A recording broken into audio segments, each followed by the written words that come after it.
Ներկայացնելով կառավարության ծրագրի կատարման առաջընթացի 2025 թվականի զեկույցը ներքին գործերի նախարարության մասով պիտի փաստեմ, որ իրականացվել է ծավալուն եւ համակողմանի աշխատանք նախարարության ամբողջ մանդատի շրջանակներում եւ այն, որ մենք շարունակում ենք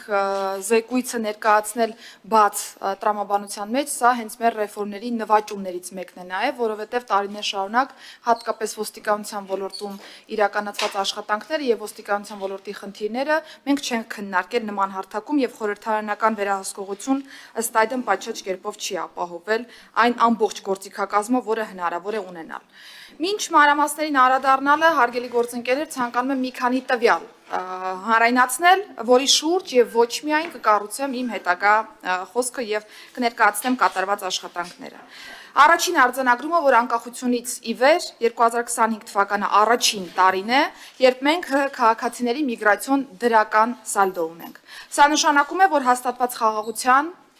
բազմաթիվ ոլորտային բարեփոխումների արդյունքում առաջին անգամ արձանագրվում է ՀՀ քաղաքացիների ներգաղթ եւ այս միտումները մենք պետք է խնամքով պահպանենք եւ ավելի արդյունավետ դարձնենք։ Երկրորդ արձանագրումը Հայաստանը այս պայծրությամբ միակ պետությունն է, ում հետ ԵՄ-ն ակտիվ երկխոսություն է վարում վիզաների ազատականացման թեմայով եւ միակ պետությունն ենք, որը երկխոսության մեկնարկից ի վեր ռեկորդային արագ ժամանակահատվածում ստացել է գործողությունների ծրագիրը։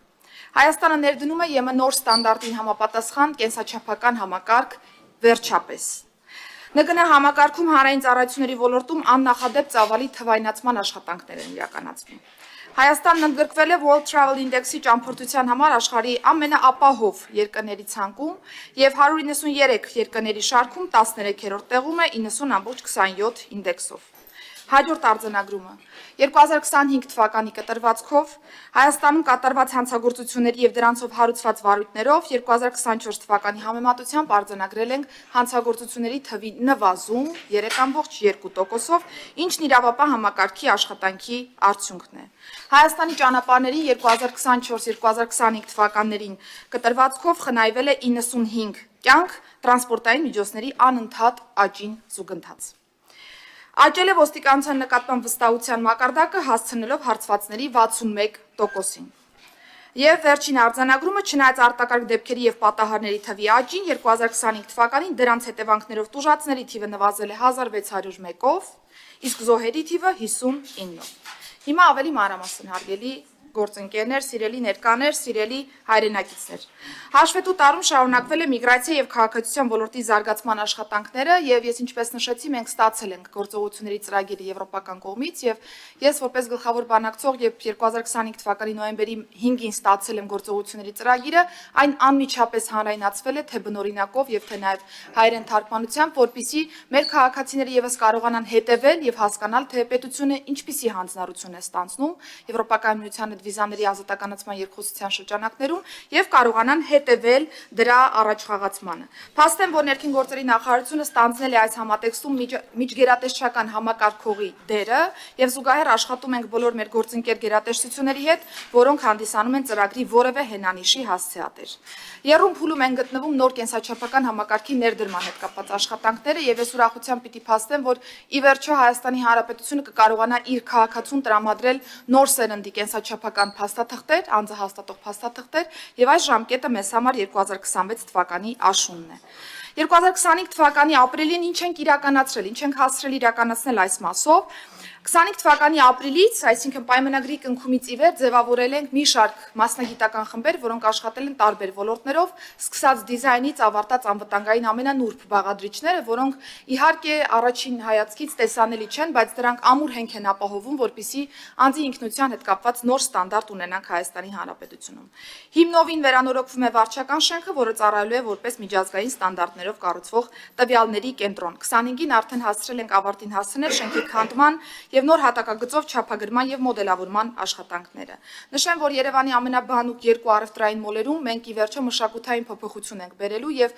այսուհետ նաեւ այսպիսի ծառայություններ են մատուցելու մոլերի շրջանակներում, ընդ որում կենսաչափական տվյալների հավաքագրման բոլորը մեկում ինքնասպասարկման սարքավորումներով, մանկական խաղասրահով, սպասարկման միջազգային ստանդարտներով։ Եվ սա թույլ կտա Հայաստանի Հանրապետությունում ի վերջո փակել անձնագրային ծառայությունների հնամաշ եւ ցածրորակ էջը։ կոտրելով նաև ոլորտի կարծրատիպերը քաղաքացուն մատուցվող ծառայությունների տեսանկյունից։ Զուգահեռաբար մենք ավարտին ենք հասցրել նաև անձնագրի դիզայնի հետ կապված աշխատանքները եւ առաջիկայում առիթ կունենանք հանրայնացնելու նաև այս իրավիճակը։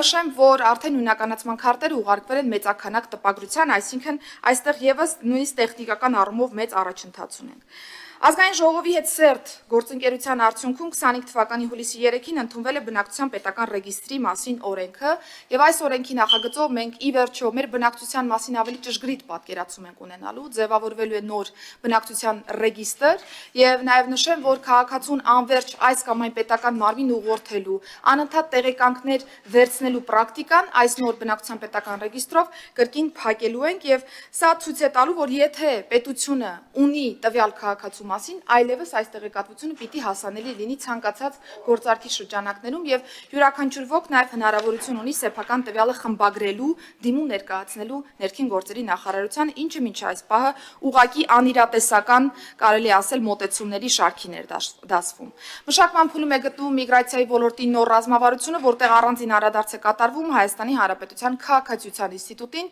եւ մենք հիմնովին վերանայելու ենք քաղաքացիության ինստիտուտի հետ կապված տարբեր կարգավորումներ, որոնք որ ունեցել ենք, դրանք համապատասխանեցնելով նոր տեսլականին։ Քանի որ անդրադարձակ քաղաքացիության թեմային, բնականաբար ցանկանում եմ նաև նշել ամփոփ վիճակագրական պատկերը Ղարաբաղից տեղահանված մեր հայրենակիցների կողմից Հայաստանի Հանրապետության քաղաքացիություն ստանալու համար ներկայացված դիմումների մասով։ Ընդհանուր թվով ՀՀ քաղաքացիություն է ձեռք բերել Ղարաբաղից տեղահանված 34576 անձ։ Պիտի փաստեմ, որ մերժման դեպքերը 0 են։ Այսինքն մենք չենք ունեցել որևէ իրավիճակ, երբ մեր հայրենակիցը կդիմի Հայաստանի Հանրապետության քաղաքացիության համար եւ կստանա մերժում։ Չենք ունեցել որևէ մերժման դեպք։ Փաստեմ, որ նաեւ Ղարաբաղից տեղահանված անչափահասների թիվը երբ որ դիտարկում ենք, այն 28000 է